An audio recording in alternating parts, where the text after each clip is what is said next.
आज केंद्रीय मंत्री अमित शाह यांनी लोकसभेमध्ये एक विधेयक सादर केलं आणि त्या विधेयकामध्ये पंतप्रधान, मंत्री आणि राज्यामध्ये आणि ज्या ठिकाणी केंद्रशासित प्रदेश आहेत त्यामधले मुख्यमंत्री आणि तिथले मंत्री ज्यांना डिटेन केलेलं आहे, ज्यांना अरेस्ट केलेलं आहे आणि जी लोक कस्टडीमध्ये आहेत 30 दिवसासाठीच त्यांना 31व्या दिवशी राजीनामा द्यायचे. म्हणजे एखाद्या मंत्र्यावर काही आरोप झाले आणि त्याला अरेस्ट करण्यात आलं, त्याला तो 30 दिवस कस्टडीमध्ये जर असेल तर त्यानंतर 31व्या दिवशीपासून तो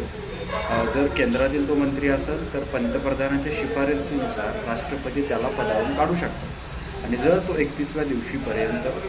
जर पंतप्रधानांनी शिफारस नाही केली तर तो त्या दिवशीपासून तो मंत्रिपदावर नाही राहू शकतो. दुसरा मुद्दा, राज्य आणि केंद्रशासित प्रदेशमध्ये दुसरा राज्यामध्ये त्या ठिकाणी एखाद्या मंत्र्यावर जर त्याला अरेस्ट झाली किंवा त्याला जर डिटेन करण्यात आलं, कस्टडीमध्ये ठेवण्यात आलं 30 दिवसासाठी, तर तो 31व्या दिवशी